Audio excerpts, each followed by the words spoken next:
This is your ultimate stop for everything sports. The Golden State Media Concepts Sports Podcast. Should I say more? From the NFL, MLB, the NBA to MMA, it's all in here. The Golden State Media Concepts Sports Podcast. Listen now.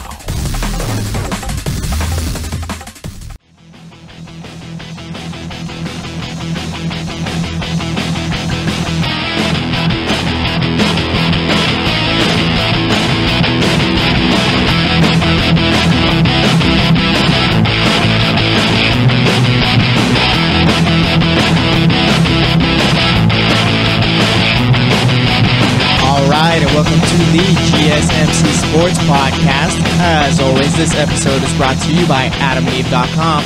If you go to AdamandEve.com and type in the promo code SPORT, you'll get 50% off just about any item. And like I said, as always, I am your host, Jesse Tapia, and boy, do we have a show for you guys today. We're going to talk the college football playoff rankings came out yesterday. Man, I was watching it with Tate yesterday, too. I actually took a break between after one of my shows, and we were watching the rankings, and it was just I've never before watched the playoff rankings before ever. I always used to check my phone or just get the update, and I was just like glued to the TV wondering, who they going to put here? Who they going to put there? I mean, I pretty much knew who was going to end up in the top four, but I was just wondering about that 5, 6, 7, 8 spot, and sure enough, there were some surprises. There was a couple of some that didn't surprise, but yeah, we'll talk about that. We'll talk about the NBA. And LeBron got his first ejection of his career. Shout out to the ref who did that. It's first time, yeah, like I said, first time the guy's ever been ejected. Yeah, so we'll talk about the NBA games from yesterday. We'll talk about some NBA games from today, and then pretty much anything else going on in the NBA. And then later on, we'll also talk about the Thursday night game between the Redskins and Cowboys going on Thursday. And we'll also talk about Eli Manning and, like I said, pretty much anything else going on in the NFL. And then for that last segment, like we usually do, just pretty much talk about anything else going on in sports. It's usually my favorite segment because you should pretty much talk about whatever, but let's get over these rankings right here. So yeah, yesterday, like I said, just glued to the TV yesterday, just ready for the chaos that was about to ensue, because I mean, if you look at it, like before I even name off the rankings, like the top 8 teams, like literally you only get 4 spots, right? Only 4 spots for the playoff, okay? And then there's about 8 teams right there that can finish in that top 4 somehow or some way. Okay, so at number 1, you got Clemson, okay? They're 11-1 right now, looking like the best team in the ACC right now. Auburn, number 2, they're 10-2. That was actually a surprise for me. I would have put Oklahoma at number 2, but let's see. Auburn beat number 1 Alabama, and when they played Georgia, they beat them, and Georgia was number 1 at the time, so I guess I kind of understand. I mean, Auburn does have two losses, excuse me. Let me double check who those losses are to. They lost to LSU, which wasn't a good loss right there. LSU's a bad team, and then who else did they lose to? They lost to Clemson, it's Clemson. They're the number 1 team in the nation right now, so their only bad loss was to LSU, but like I said, they beat Georgia when they were number 1, and then they destroyed Georgia when they went, and actually just destroyed Alabama too. I mean, they only beat Alabama by 12. It was 26-14. But if you watch that game, Alabama they were never really in the game at all. It was just pretty much pure domination. But yeah, like I said, we got Oklahoma at number 3.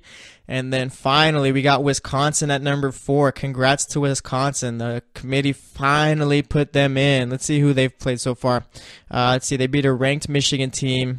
They beat a ranked Iowa team, and that Iowa team they beat the Iowa team pretty bad. They beat them 38-14, and if you remember, Iowa just pretty much destroyed Ohio State also. So we're gonna see how we'll talk about the conference championship games in a little bit actually, but yeah, pretty much Iowa and Michigan. I guess Michigan's not really that good of a team at all, but I guess those are their big wins right there. And then let's see, at number 5 we got Alabama, and Alabama, they don't deserve to be in the top 4 either way, I don't think, okay? Because let's go from the schedule and from the beginning, okay? So they played Florida State. Their Florida State's starting quarterback got injured in that game, so, I mean, they didn't play a healthy Florida State team right there, Alabama. Then they played Fresno State. That's a blowout, obviously. Colorado State, Vanderbilt, Ole Miss, Texas A&M, Arkansas, Tennessee. We all know how I feel about them. They're overrated.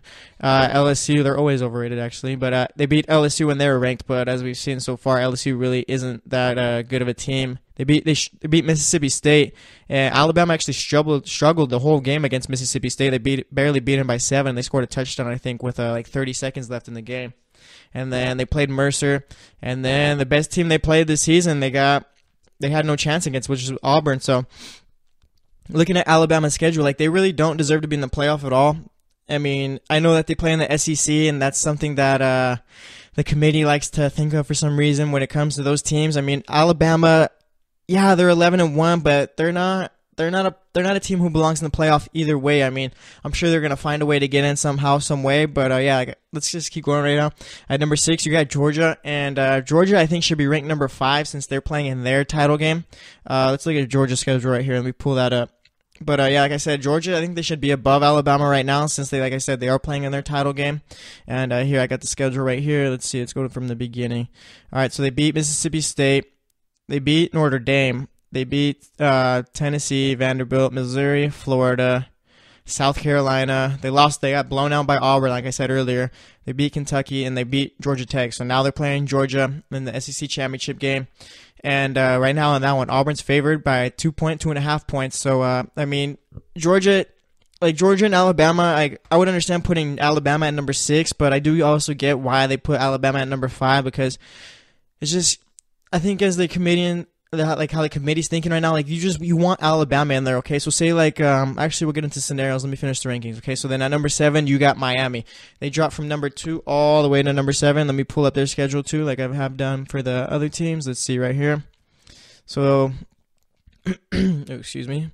So yeah, they had a cakewalk of the schedule in their first 2 games. Then they played Florida State. That one was postponed because of the hurricane, I believe. And then they played Toledo. They beat them. They beat Duke. They played Florida State on October 7th. They ended up winning that one 24-20. They beat Georgia Tech 25-24, beat Syracuse, beat North Carolina, beat Virginia Tech, who was ranked 28-10.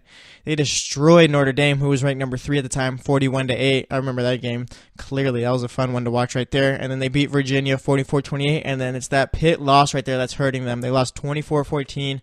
If you missed the last couple of podcasts, I actually talked about that game. Like I said, pretty much Miami, it was pretty much their quarterback, Rozier, is what hurt them in that game against Pitt, okay? Defense was playing well and getting stops, but Rozier just couldn't make any throw. Miami's coach had to bring in the backup quarterback for a series to see what he could do. I think it was in the 4th quarter, and he didn't do nothing, so they brought Rozier back in. He threw a touchdown after that, but it was pretty much meaningless since the game was pretty much over already. So, I mean, as far as Miami goes, I mean, I understand their ranking, and I understand why they're not. Actually, I don't. Like, I do understand why they're below Alabama right now. Like, Alabama, like I said, they haven't played anyone this season besides Auburn. Like I said, they got destroyed by Auburn, so it really doesn't. I think, honestly, I'm just going to say it right now, I think Alabama is at number 5 just because of their name, Alabama, okay? We think, okay, Alabama's been near the top the last probably decade or so. I might be over-exaggerating a little bit, but Alabama's just been there constantly, okay? So now when they have a cakewalk schedule and they don't really play, and when the only team they do play, the only good team they play, they lose to, and they lose badly to them. I mean, they're going to have them at number 5, just like I said, because they play in the SEC and because Nick Saban is their coach and because Alabama, that's the name of the school, Alabama, okay? When you think Alabama, you think college football powerhouse, so I guess the committee's thinking there's no way you can have them at number 7 or even at number 6 or possibly at number 8 because, I mean, they're not playing in their title game. So it makes no sense to me why they're even that high. It does make sense, but I just don't. Yeah, I don't agree with why they're that high. Okay, and there's no really logical reasoning as to why they're there, other than the fact, like I've stated, they're just Alabama and Nick Saban's their coach, and they've been near the top the last decade or so. Okay, because actually, let me finish number 8. Okay, so at number 8 we got Ohio State. Ohio State is a bit of a weird team. They're a 2-loss team, but they still have a chance at making the playoff. Let me pick up their schedule. They beat Indiana. They lost to Oklahoma 31-16. They beat Army, beat UNLV, obviously, beat Rutgers, beat Maryland, beat Nebraska. They beat Penn State. That was a big win for Ohio State right there. And then the one that really killed them, and the reason why they're at number 8 is that Iowa lost. If they don't lose to Iowa, then boom, they're probably in the playoff right now because of that Penn State win. And they beat a ranked Michigan State team 48-3. Michigan State was actually the higher ranked team in that game. It was Michigan State was ranked 12th and Ohio State was ranked 13th. Then they beat Illinois and then they beat Michigan. And poor Jim Harbaugh, I think he's been with Michigan for 3 years, and I think he's lost to Ohio State every single year. So there's not. Before I'm talking about the playoff, but I'm talking about Michigan for a little bit. I've been seeing people are starting to get a little bit tired of Jim Harbaugh because, like I said, he can't beat Ohio State. So look out for that guy. I think he's going to have one more year, but if he can't beat Ohio State again, then who knows? Maybe he'll get fired, and hopefully we see him in the NFL again. I really want Jim Harbaugh back in the NFL. I really think he's a great coach. Probably end up, whatever team he ends up with, they'll do fine. But yeah, you might see this is next year is Jim Harbaugh's last year to show what he can do. Guy needs a quarterback. He's had terrible quarterback since he's been there. Let me see who he has. He had Wilton Spate, who was really not even that good of a quarterback, and then he had O'Corn as his quarterback this year. So, guy needs to go take a trip to California and get one of those Californian quarterbacks who just throw the ball like crazy, because those Midwest quarterbacks aren't working for him, and they're gonna end up having him lose his job because of them. So he really needs to figure it out. But yeah, all he needs is a quarterback. But back to like I was saying with Ohio State, if they don't lose to Iowa, then they're in the top 4 right now, no doubt in my mind. They're going to be above Wisconsin, okay? They'd be above Alabama. Miami, if Ohio State didn't lose to Iowa, then Miami probably has no chance of making the playoff. They're probably ranked number 8, I would think. And actually, who knows? Maybe Alabama would be... Nah, because I know the committee, actually.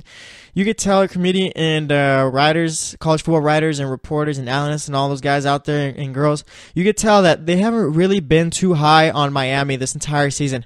The word around everything is pretty much Miami is overrated, and they've been the entire season. And because they have been playing from behind a lot, but they have been pulling out a bunch of wins. But that defense is for real. So I think, honestly, before, let's talk about the conference championship games now. Okay, so like, now you got Clemson versus Miami, and I think Miami's going to pull that one out, okay? I'm a big defense guy, okay? Defense wins championships. I'm a firm believer in that, and I think that's what's going to get Miami the win. It's going to be a low-scoring game, I think. It's going to be on Saturday at 5 o'clock. It's going to be a fun game, okay?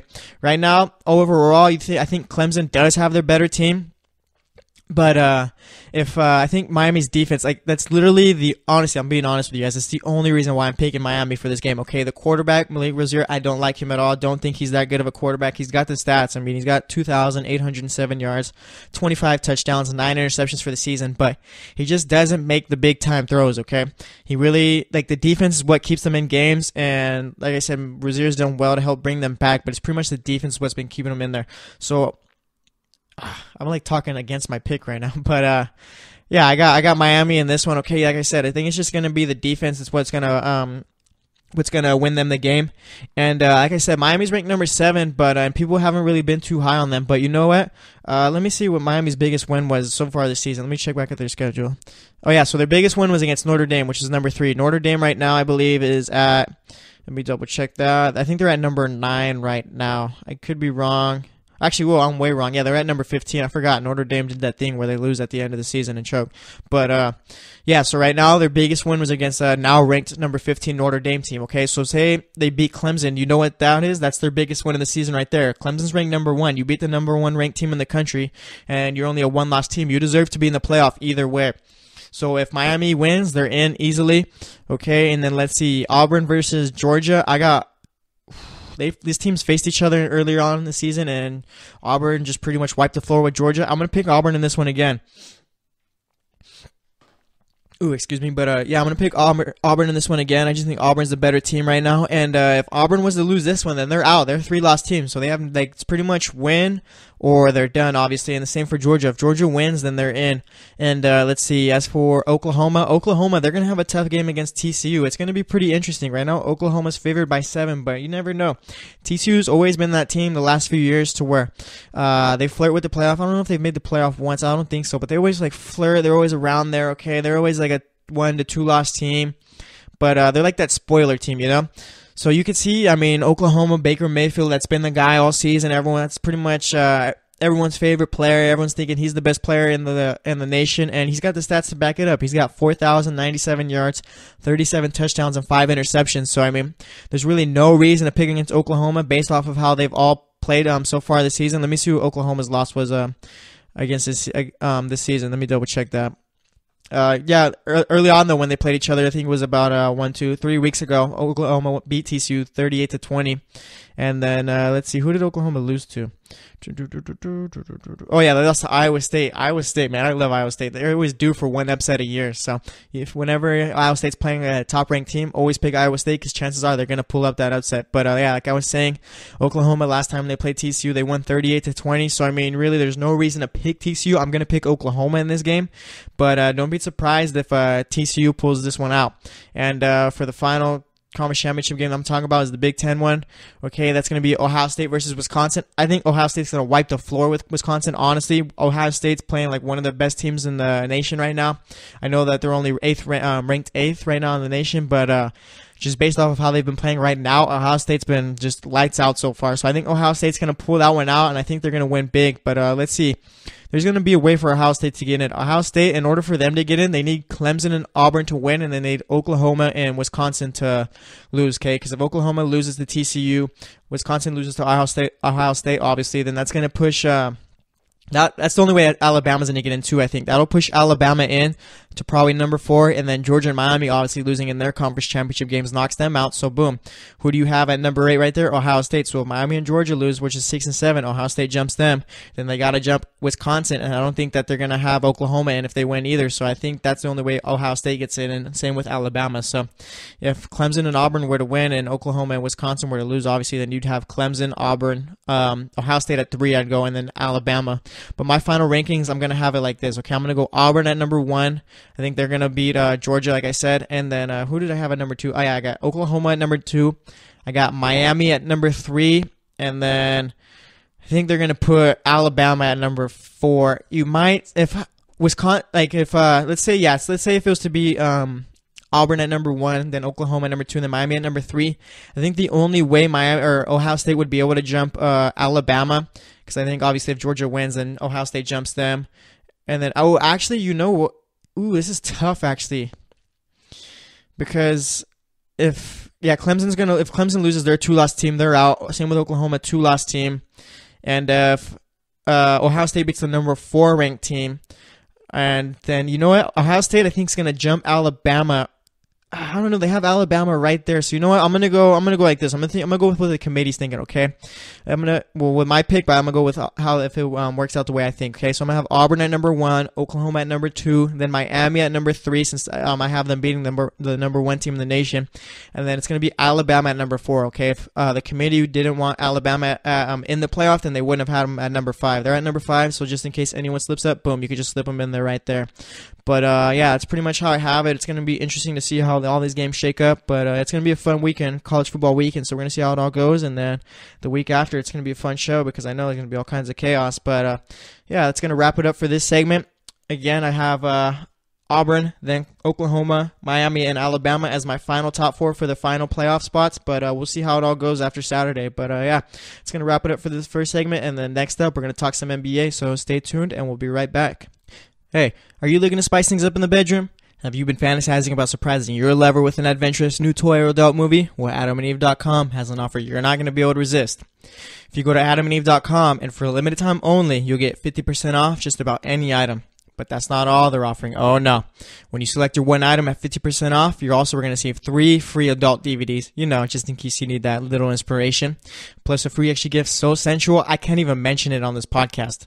And to top it all off, they're even willing to throw in free shipping on your entire order, and we all know how we love that free shipping. And no, they're not kidding about any of this. So check out AdamandEve.com today for this special offer. You get 50% off one item when you type in SPORT for their offer code upon checkout. When you do that, you'll get 3 free DVDs, a free extra gift, and that free shipping. Again, use the offer code SPORT, that's SPORT at AdamandEve.com. Again, that's SPORT, SPORT at AdamandEve.com.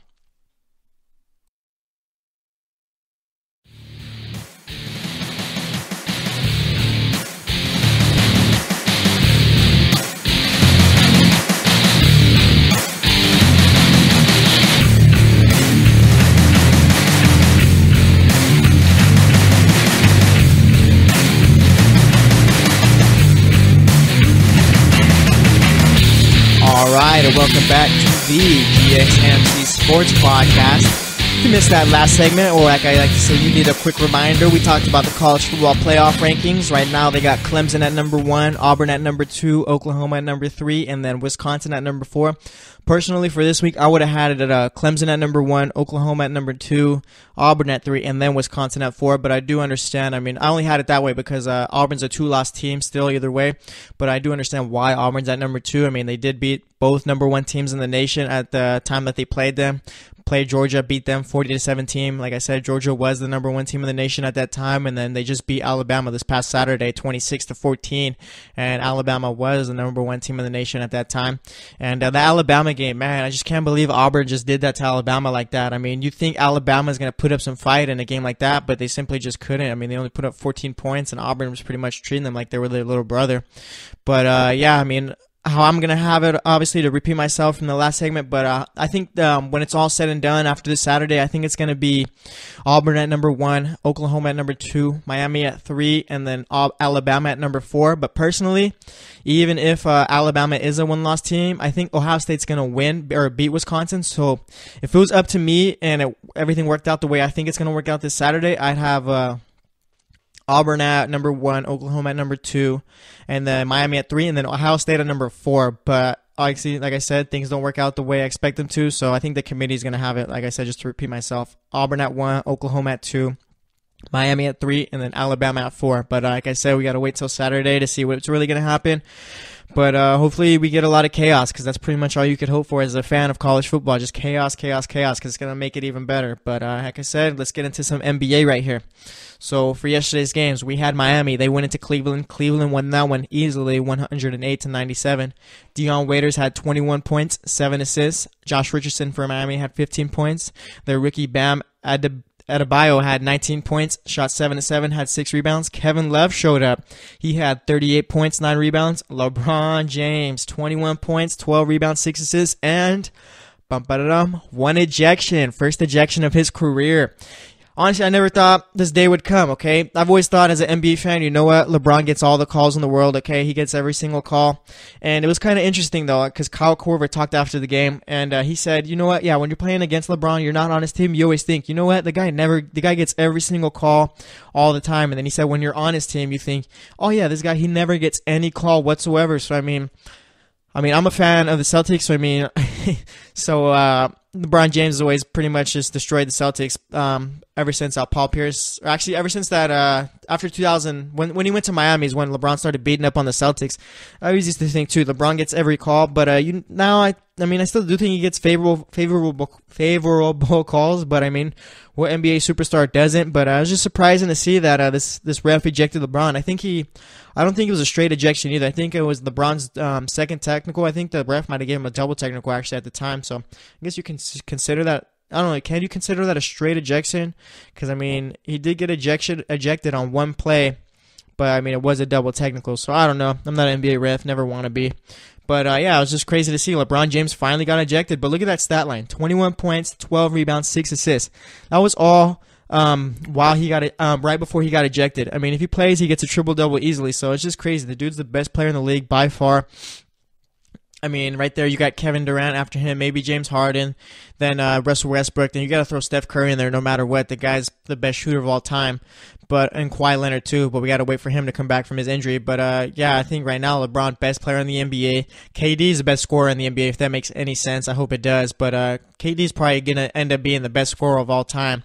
I'm not sure if people think Michael Jordan is. I mean, don't really pay attention to all that, but right now the way KD's playing, I mean, the guy is 7 feet tall and he's just pretty much doing whatever he wants. KD is one of my favorite players in the NBA too. I mean, I thought him going to Golden State at first was kind of cheap because you're going to the best team, but now I understand. I have this new perspective on professional players, okay? You pretty much got to do what's best for you and don't think about anyone else. So when I got that perspective, I was thinking, you know what? KD made the right decision, okay? And either way, it's just, we've never seen a player like Kevin Durant before, I think. I'm talking about his size. The guy's almost 7 feet tall and he's out here shooting threes, okay? He's got a good mid-range.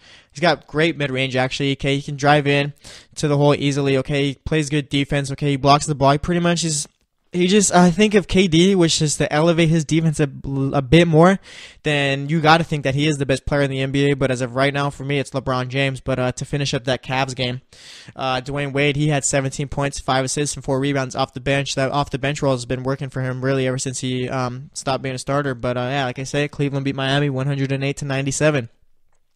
Then you got Phoenix who went into Chicago. Phoenix won that one 104-99.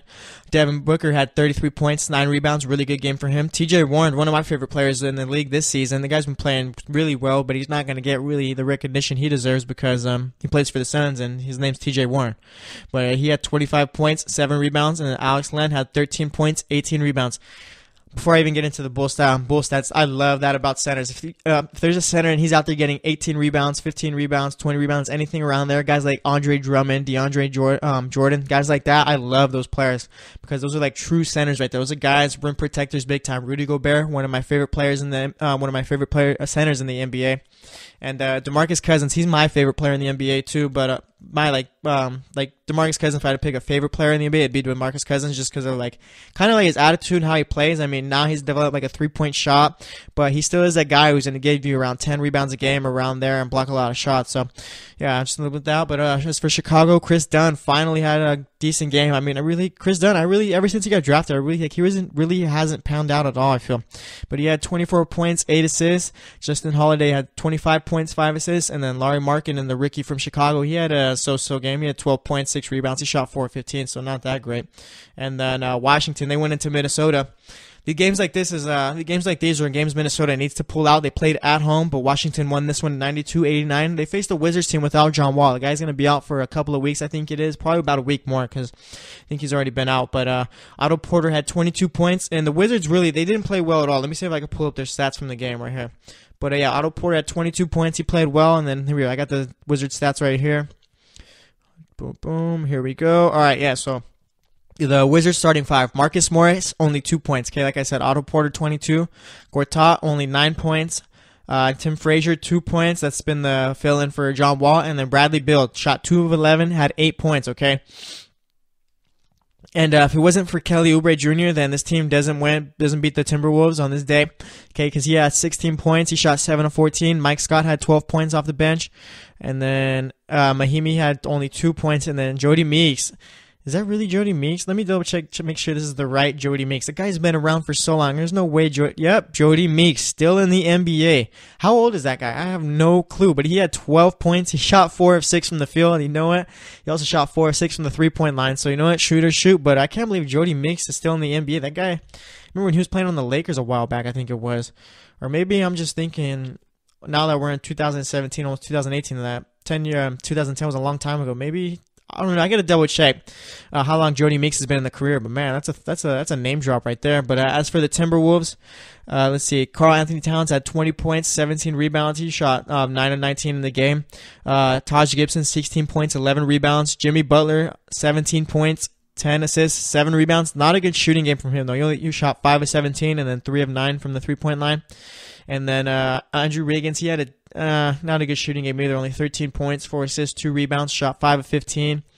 And then off the bench, Jamal Crawford had 10 points. But yeah, still wasn't enough for Minnesota to pull it out. And like I said, Minnesota, let me double check where they're at in the standings right now. But Minnesota, they need to start pulling out games like that. They need to start proving to people that, you know, we can hang with these teams. Because if not, they're just going to be the same old Minnesota. Right now, they're the 5 seed. That's probably where they're going to end up at the end of the season, I believe. But yeah, they're 12-9 right now. But you never know. A team like Denver can jump them, or even New Orleans, because New Orleans has been playing well. But I guess we're just going to have to see how it all plays out. But as for the next game, Denver went into Utah. This game was on ESPN. This one was actually looked like a fun one at first, but Utah just pretty much pulled away. Utah won this one 106-77. Gary Harris for Denver had 18 points. Kenneth Faried 11 points, 8 rebounds. Nikola Jokic, bad game from him, only 7 points, 6 rebounds, 6 assists. Derek Favors for Utah had a really good game, 24 points, 9 rebounds, 5 assists. Donovan Mitchell, another solid game from him, 16 points, 3 rebounds. Donovan Mitchell, he started off the season really shooting the ball really poorly. He was taking a lot of shots but wasn't making many of them, but now he started to become really efficient. He's like Dennis Smith. Both of those guys were taking a lot of shots, and they weren't making any of them, but as of late, they've really been starting to become more efficient with their shooting. Jonas Jerebko. Bill Simmons likes to call him the Swedish Larry Bird. That's probably my favorite nickname of all time for a player, Swedish Larry Bird. Because when Jerebko was on the Celtics, that guy really didn't show up at all during the regular season. But once playoffs came, he was just pretty much lights out. So yeah, it just made me laugh when Bill Simmons would call him the Swedish Larry Bird. But Jerebko had 15 points, 8 rebounds, and no, I'm not actually like saying he's similar to Larry Bird. It's literally a joke, so don't take it too serious. But yeah, he had 15 points, 8 rebounds, and Alec Burks had 14 points, 4 rebounds off the bench. So a good game from him. And then Milwaukee, they went into Sacramento. And then Sacramento, I don't understand them right now. Okay, they go into Golden State yesterday, I think it was, and they beat them. Yeah, Curry and Durant weren't playing, but if you're gonna beating Golden State either way at home is hard to do, especially with how the Kings have played. But and then like the next game, they come back to Sacramento against Milwaukee and they get blown out. They just don't show up. The Kings are just a weird team to figure out right now. It's like, yeah, they're trying to develop, but I mean, some days they compete and then some days they look like the Atlanta Hawks. But yeah, Milwaukee won that one 112-87. Giannis Antetokounmpo had 32 points, 5 rebounds, 5 assists. That's him and James Harden. I think they're going to be fighting for the MVP once the season is winding down. But like I said, it's still early, so we'll see. Eric Bledsoe had a good game, 21 points, 5 rebounds, 5 assists. Chris Middleton, 12 points, 4 rebounds. Not too good from him, but didn't affect them really.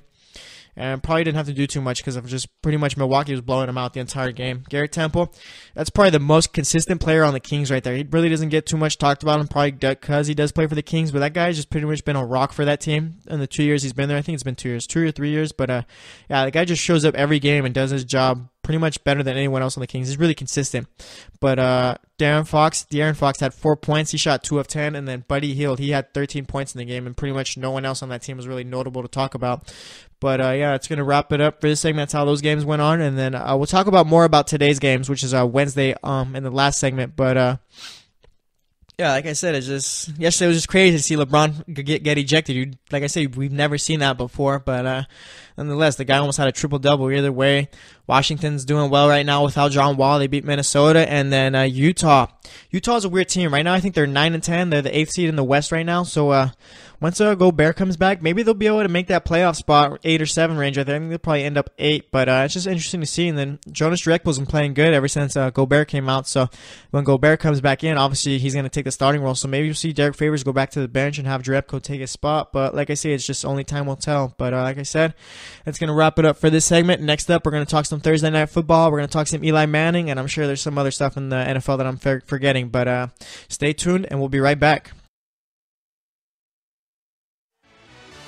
Are you looking for the very best NFL and college football podcast? Then check out the GSMC Football Podcast. Get the latest football news both on and off the field. From the NFL Draft to trades to the rumor mill to the NFL Combines, they got you covered. That's GSMCpodcast.com/football-podcast. Get updates on college rivalries, game day insights, and much, much more. It's football talk the way you want it. This show eats, sleeps, and breathes football. Don't forget to like them on Facebook and follow them on Twitter. Visit GSMCpodcast.com for more info.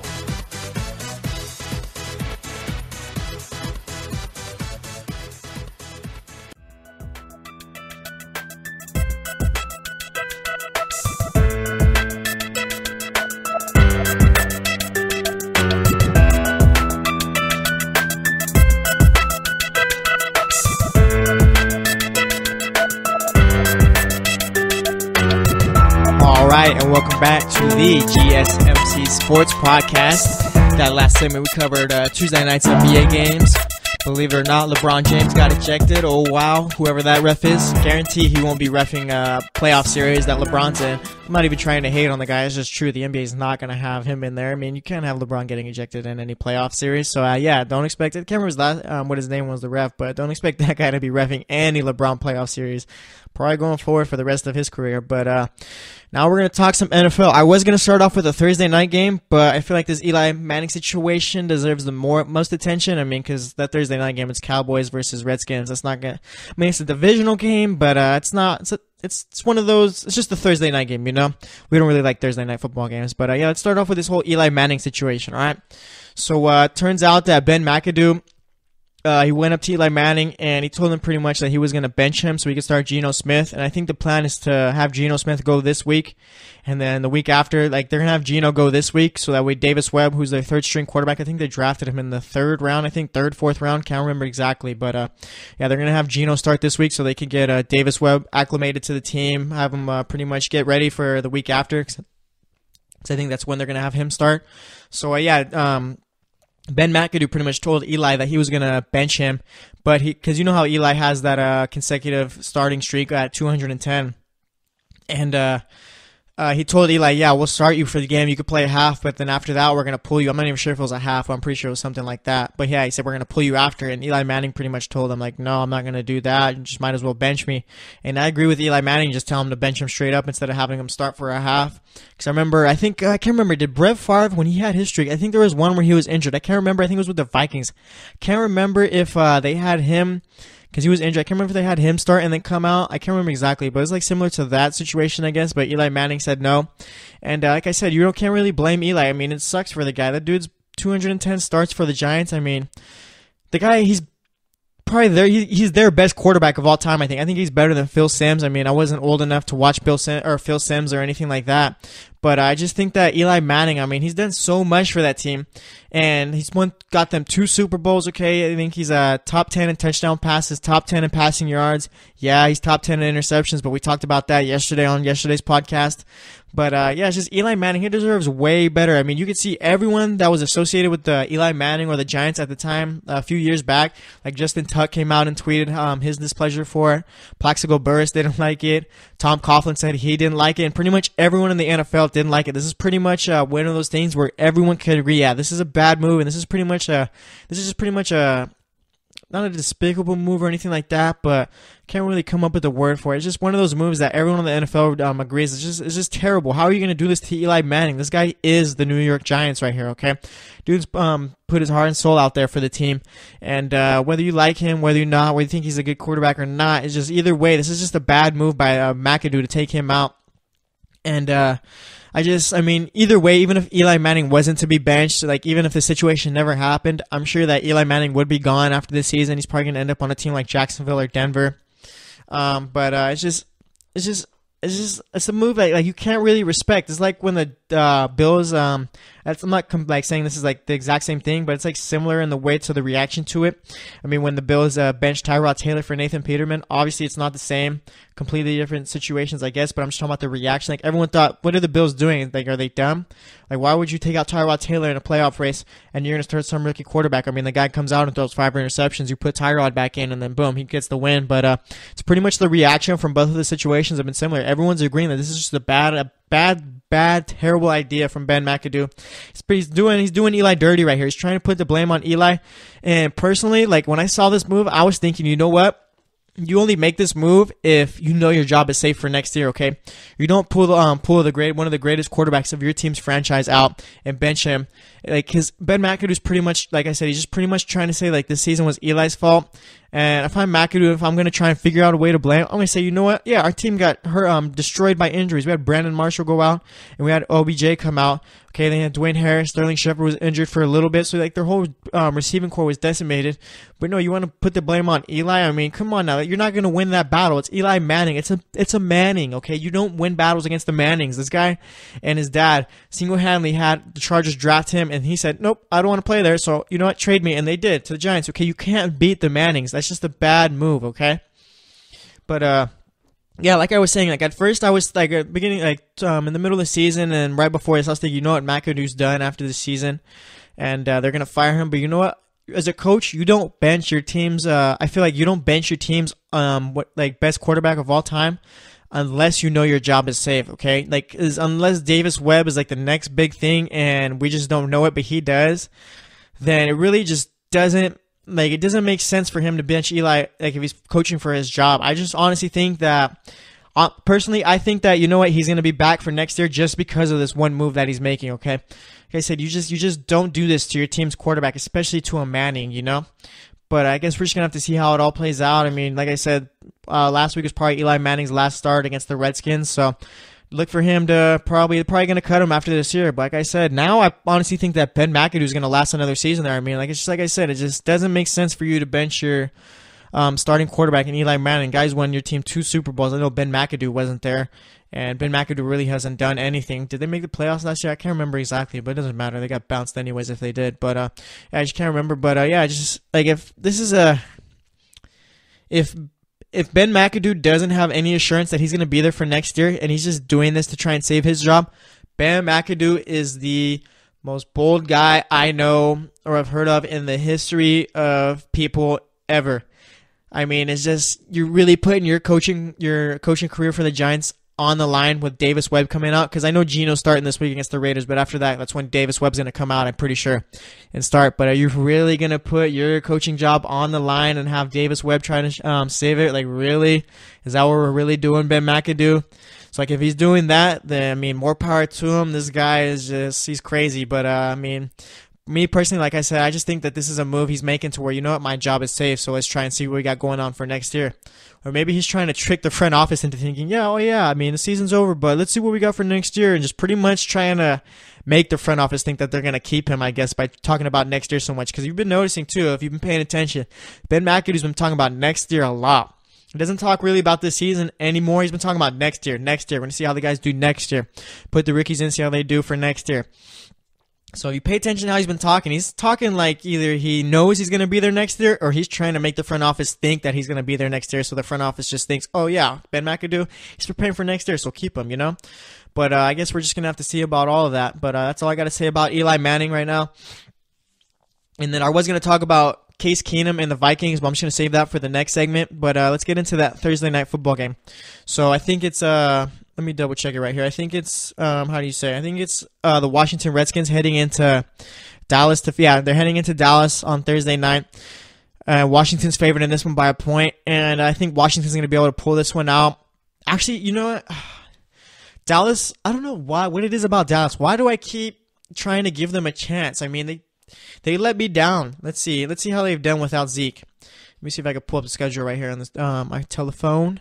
Let's see. Oh yeah, so they lost to the Chargers 28-6. They got blown out by the Eagles 37-9, and they lost to the Falcons 27-7. So yeah, those are the 3 games without Zeke. And if you notice, 7 points, 9 points, 6 points. So that's 15, 22. Jesse's good at math. That's 22 points in the 3 games that Zeke has missed.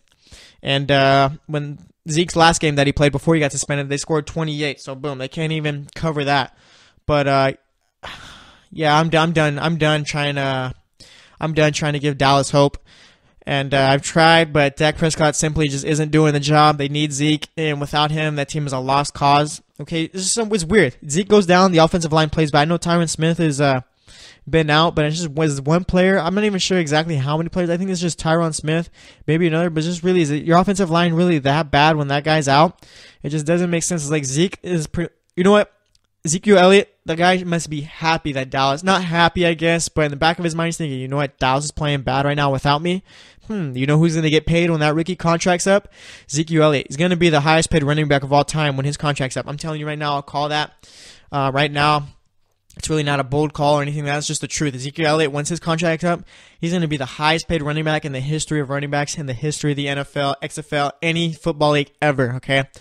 And it's just getting back to this game, though, I mean, Dez Bryant's going to be going up against Josh Norman, and you know how Dez Bryant does against decent quarterbacks. He pretty much hides in the corner and doesn't do well at all. Okay, Dak Prescott's no better than a game manager right now. He's a poor man's Alex Smith, like I said yesterday, and the guy really doesn't throw downfield, and he's a game manager. There's nothing more to say about him. He's not gonna be excite you unless Ezekiel Elliott's out there. And like I said, the offensive line's currently in shambles. Not sure if Tyron Smith's going to play. I think he's got a groin injury he's been dealing with the last couple of weeks. I'm pretty sure it's a groin injury. Secondary has been playing poorly. And then Kirk Cousins, he's playing for that contract money at the end of the season. So he's probably going to have a good game. And he's, like I said, Kirk Cousins, like I said, he's playing for a contract, so he's just needing to play well for the rest of the season. They got Josh Dotson, who's been doing good. And then you got Jamison Crowder, who's been playing well. And then Samaje Perine has been playing well also. So, yeah, like the Redskins in this one, they'll probably win by a touchdown, maybe 10 points, maybe. But Actually, talking about Kirk Cousins too, everyone's talking about how he's going to become the highest paid quarterback of all time. Why? I don't understand why. Why are you going to pay Kirk Cousins that much money? Whatever team that does it, I don't understand. I don't see what everyone else sees in Kirk Cousins. Maybe someone could show me the light. I don't know. I don't see what Kirk Cousins, the guy's not a guy he's not going to quarterback. He's going to throw for over 350 yards a game. He's not like a Drew Brees type of guy. He's not a Tom Brady type of guy. Not a Ben Roethlisberger type of guy. He's like he's just not a top quarterback like that. He does not, personally, I mean, if the guy gets paid like that, more power to him. I'll be happy for him. But me, if I'm a coach or a GM or whatever, whoever hands out the checks, okay, and comes up with the contract for whatever team it is, I'm not paying Kirk Cousins. I'm not making Kirk Cousins the highest paid quarterback of all time. If I need a quarterback that bad, I'm just going to go with Sam Darnold, Josh Rosen, Josh Allen, or Lamar Jackson. Okay, because you know what? All that money I can use, I mean, these quarterbacks, not sure how these rookie quarterbacks are going to turn out, but I mean, I'm going to take my chance on a guy like Darnold. I'll take my chance on a guy like Rosen. Or like I said, I don't really like Josh Allen, so I'd rather go Lamar Jackson ahead of him. And there's a couple other quarterbacks I can't name off the top of my head that I'd probably take too.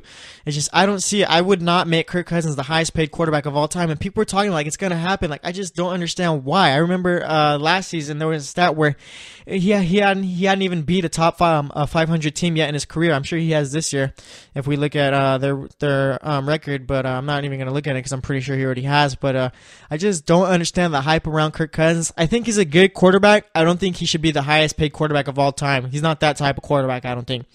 He's more of like, he's like Alex Smith, but way better. He's like Joe Flacco when he was good, but better, I guess. I don't know. Kirk Cousins is like that one quarterback where he doesn't really fit in with anyone else, you know? Like, you can't really put him in a tier. You can't put him with the Roethlisberger, the Bradys, the Rodgers, or the Breezes, or anything like that. And he's better than Flacco. He's better than Smith. And he's not even better than Russell Wilson or anything like that. It's just, I don't know. Kirk Cousins is just a weird quarterback. I'll never see why a team's gonna pay him that much money. And maybe it's all just talk right now, but I guess we'll just see how it is. But yeah, getting back to the game, I like Washington in that one. I think they're gonna win by a touchdown or possibly 10 points, like I said. But yeah, it's gonna wrap it up for this segment. Next up, I'll go over some college basketball scores. We'll talk about the Vikings not being committed to their quarterback week to week, and I think they personally should be, but like I said, I'll just get more in depth in that and pretty much talk about the basketball games going on for Wednesday night and anything else going on around this point. So yeah, Tigers back. We'll talk about that too, so stay tuned and we'll be right back for that last segment. Check out the show that's built on the MMA, from the UFC to extreme cage fighting. They got the fights covered. Check out the GSMC MMA podcast. Get the latest news on past or upcoming fights. Join us as we talk to and about some of the biggest names in the MMA, past, present, and future. When it's the fight game, there's just one show to check out. GSMCpodcast.com/MMA-podcast. Don't forget to like them on Facebook and follow them on Twitter. Visit GSMCpodcast.com for more info.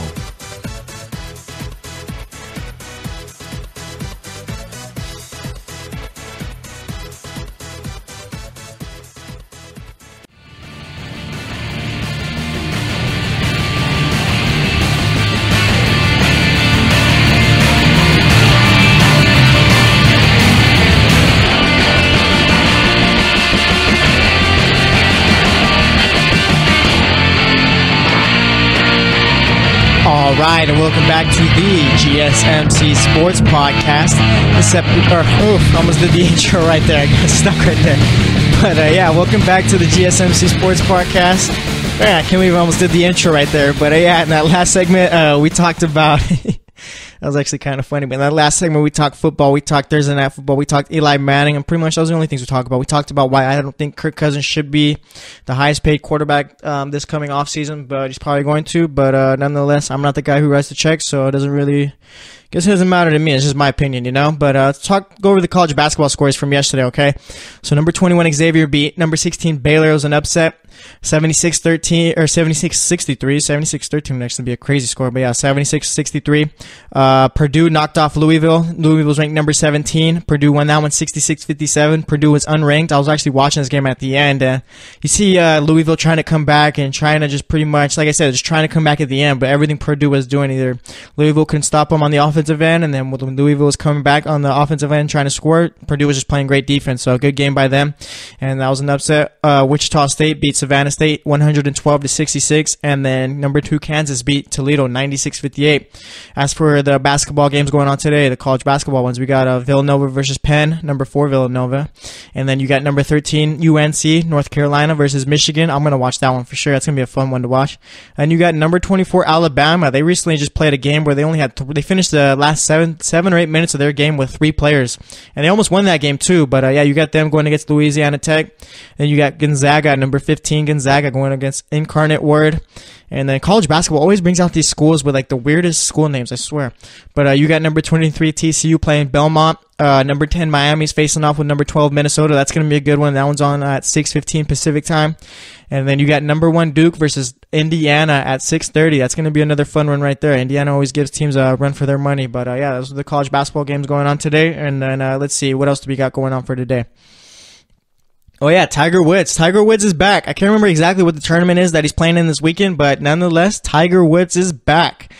And I'm not sure how I feel about Tiger being back. You know, like, I feel like probably about maybe 5-6 years ago, whenever Tiger was constantly playing and out there, yeah, I would always turn on the whatever tournament was going on just to watch Tiger. Okay, I'm not a golf fan by any means or anything like that, but when Tiger was out there, I was always watching just because of him. You know, I had the PGA Tour golf game. I had that once because of Tiger Woods. You know, Tiger Woods is just that one guy. There's always that one guy in that one sport. Like, you don't really like the sport, but you're always going to tune in just because that one guy's out there. And Tiger Woods is that guy for golf. And I mean, people like to talk, is Tiger Woods back? Is he back? Is he going to win another major tournament? I mean, as far as him winning a major tournament, I think we can all close the door on that. I mean, it's cool Tiger Woods is back, but the Tiger Woods that, I mean, had a chance to win major tournaments, I think he's gone forever. I mean, sorry to say it, but I mean, I gave up on Tiger a while ago. I mean, it's cool to see he's back. Like I said, Tiger's good for the sport, but honestly, I just think he's like that 40-year-old player in the NFL or that 35-year-old player in the NBA. He's like besides Tom Brady. Tom Brady's the only guy who could play that old and still do something. He's like that guy who's like, you know, he was great once, but you know what? It might be time to hang it up, kid, because you're old and the game's passed you up. And I don't think Tiger is like, obviously he's not the old Tiger, but I don't even think Tiger can be like a decent Tiger. I don't see it, but like I said, it's big news that he's back. It's good. It's better for the golf. It's better for, can you call it the game? Can you call golf the game? I don't know. But it's better for golf that he's back. It's going to bring in more viewers. I'm sure there's going to be a lot of people tuning in to see him this weekend. I mean, I might flip the channel and end up there, but I guess we'll just see how it all plays out. I'm not even sure, actually, if it's going to be on TV. I got to double check. But, yeah, maybe, who knows? Maybe he'll win one. Maybe he'll not. Who knows? Maybe he'll prove me wrong. He'll say, Jesse, you know what? I'm going to win a major. He wins a major and all that. But we'll just see how it all plays out. But either way, Tiger Woods is back. Let's see what else we got going on for today. Let's talk some basketball, and then I'll finish off with talking about Case Keenum and the Vikings. So for Wednesday's game, we got the Suns heading into Detroit. Detroit's coming off a big win against Boston. I got Detroit in that one. Then you got the 8-11 Thunder going up against the 8-13 Magic. I got the Magic in that one. Don't like the Thunder at all. Don't like the way they play basketball. Okay, I think they on their points scored, they have the least. I think they have the least amount of assists too in the league right now. So I just think the Magic are just going to beat them. Then you got the Wizards heading to Philadelphia, facing off with the Sixers. I wonder if Joel Embiid's going to play in this one. Okay, because they got Boston tomorrow, and Joel Embiid doesn't play in back-to-backs unless they change that up, and I didn't see it. But yeah, I wonder if Joel Embiid's going to play in this one. And if he doesn't, then I got the Wizards. If he does play, then I got the Sixers. But it's just interesting to see because they got the Celtics going Thursday. So, of course, like I said, on a back-to-back. So it's going to be interesting to see what they do with him tonight. And then you got the Heat heading into New York. I'm going to go New York's favorite in this one just by a point, so it's not really a big deal. But I'm going to go with the this is a tough one. I'm going to go with the Knicks since the Heat are on a back-to-back. Yeah, I'm going to go with the Knicks. And then you got the Hornets heading into Toronto, facing off with the Raptors. I got Toronto on that one easily. Pacers heading into Houston. I got Houston in that one. James Harden, early front runner for MVP. And you got the Timberwolves heading into New Orleans. I got New Orleans in that one. And then, this one's an ugly matchup. We got Brooklyn heading into Dallas. I'm going to go Dallas in this one. Dennis Smith Jr. is going to have a big game. Mark my words. Then you got Memphis heading into San Antonio. Memphis just recently fired their coach, Dave Fizdale. Dave Fizdale? Is it David or Dave? Not sure. But either way, they fired him. I'm going to pick the Spurs in that one. Spurs are the better team by far. And man, for the game of the night, please, Steve Kerr, please play Kevin Durant. Please play Steph Curry. I want to see them go up against the Lakers. I can't remember if these teams have played each other already. Not too sure. Would have to check, but not going to. But yeah, I want to see them play against the Lakers right now. This is always a fun game. I'll probably be watching this when it's on at 7:30 Pacific time. If you got NBA TV, it's going to be on there. If not, just stream it like I do. But either way, it's going to be a fun game. When you see if Lonzo could pick it up, maybe not. See how Kuzma plays. And then we got Brandon Ingram out there. And then, yeah, it's just going to be a fun game throughout. But I got the Warriors big. Did Curry play the other day? Let me see. Or is this their first game since the Kings game? Let me double check that. All right, yeah, so this is their first game since the Kings game. So, yeah, who knows? Maybe we'll see Kevin Durant, Steph Curry play. But either way, I think I got the Warriors in this one. So we'll see how it all plays out. But let's talk about the Vikings and Case Keenum. I got a problem with Mike Zimmer right now, you know? He's probably a cool guy, you know, but I just don't like the way he's handled this quarterback situation. I don't like how he's going week to week about it. I mean, we all know that Case Keenum's going to be the starter, but I mean, put some confidence in the guy. Like, what are you doing here, Mike Zimmer? Why are you going week to week about it? Forget Teddy Bridgewater right now, okay? Next year, deal with that. Okay, but as of right now, Case Keenum is the reason why you're 9-2. I think they're 9-2. They should be 9-2. Let me double check that. But yeah, he's the reason why you're near the top of the, not the sole reason, but without good quarterback play, you're never going to play well. Yeah, they're 9-2. They're number 2 seed in the NFC right now. And without good quarterback play, you're never going to be that high in the NFC, AFC, anything. Without a good quarterback, you're nothing. And right now, Case Keenum is playing lights out, okay? He deserves a little bit more respect, okay? They shouldn't be going week to week talking about it. Like I said, we all know that he's going to be the quarterback going forward, but he shouldn't have to worry about whether or not he's going to be the starter week to week. The guy's the reason why you're 9-2, okay? You guys got guys like Thielen, and then you got Latavius Murray, McKinnon playing well. Kyle Rudolph always plays well on that defense, but without Case Keenum playing this well, they're not going to be this good, even with Thielen out there, even with McKinnon and Murray, even with that defense, okay? Because you know what? Quarterbacks are the reason why you win games in the NFL. And if you don't believe that, go look at the Miami Dolphins right now. Last year, they made the playoffs with Tannehill. This year, Tannehill tears his ACL again, and then boom. Dolphins just went to being one of the worst teams in the league, okay? Jay Cutler's terrible, and Adam Gase is there's been talk about his job too. So you know what? You need a quarterback in this league. So it just doesn't make sense for me why they're going to do this to Case Keenum. The poor guy's been playing well, so why are you just going to have him on his toes the entire week, okay? Teddy Bridgewater, yeah, he's a good quarterback too. Don't get me wrong. I love Teddy. But as far as this season goes, Teddy can take a seat right now, okay? Because you know what? Case Keenum is the guy. He deserves to lead this team. Winner, even if they take a bad loss and Case Keenum throws 3 picks, throw him back out there the next week, okay? He deserves to be the starting quarterback for the rest of the season, okay? It's just like a lack of respect for him, I feel, from the Vikings, and I'm pretty sure they're going to get rid of him after this year and probably trade him for like a 2nd round pick. If I had to put money on it, I would, but you know what? I'm not a betting man. I'm not a man who has a lot of money, you know, so I'm not going to do that. But it's just, I don't understand why they're going week to week. Is it to appease the fans because they want Teddy? It just doesn't make sense to me. Tell the media that Case Keenum is your guy going forward. He should be the guy. It's just, I don't get it. But yeah, that's my little couple-minute rant right there. Let's see, what else do we got going on? Or actually, maybe I do want to talk a little bit more about Case Keenum. Do I? No, that's it. But let's see what else we got going on. Oh yeah, Jameis Winston. He's going to be coming back this week to play against the Packers. And I don't understand why. I mean, if he's 100%, then yeah, I get it. But it's a shoulder. He's dealing with a shoulder injury. I'm pretty sure it was on his throwing shoulder too. So it just doesn't make sense to me why you're going to throw a guy like that out there. You're a franchise quarterback. If I'm a coach, you know what? Let me double check their record. Let me see if I can find it. But it's just like shoulder injuries. They're just not something you really want to deal with for a quarterback. Okay. I'd rather my quarterback, if he came out with a shoulder injury, just sit out until you're literally 100% and you have no pain in there whatsoever. Don't try and tough it out because you know what? You're 4-7. You're not making the playoffs. I promise you that. Give up any hope you have of making the playoffs in the NFC because you're not going to make the playoffs, Tampa Bay. And I'm sure they don't even think they are either. But you know what? They're probably, playing to win. We got to play to win the game, you know? Herm Edwards, play to win the game. No. Okay? Do not throw your quarterback out there if he's not at 100%. And let me see if I can pull it up right here. Let me see if I can find if he is 100%. I know it just said that he returned to practice. All right, so Derek Coetter, I don't know, the coach, he said he's healthy and he's cleared to go, and they're still taking it day to day. If he's taking it day to day, then obviously he's not 100%. There's no reason to have him out there if he's not 100%. Okay, taking it day to day, that means he's still got some discomfort probably. He said he threw the football fine, his arm strength was fine, and The fact that you're still talking about it should be, okay, when a quarterback comes back and he's 100% healthy, you know how the coaches talk? Oh, yeah, he's fine, he's healthy, he's 100%, and then boom, they don't talk about it anymore going forward, okay? If you see Dirk Cutter, I'm not even sure how to pronounce the guy's last name. Okay, if you see him talking about Jameis Winston, his shoulder going forward, then obviously he's not 100%. I've learned that, paying attention to how coaches and players around the league talk. I learned that if they continue talking about an injury and saying, oh yeah, he's fine, they're not fine at all, okay? So it really doesn't make sense to me to bring back Jameis Winston, even if he's at 95% or 99%. Wait till he's 100%. Okay, you don't want the whole Andrew Luck situation to happen to Jameis Winston.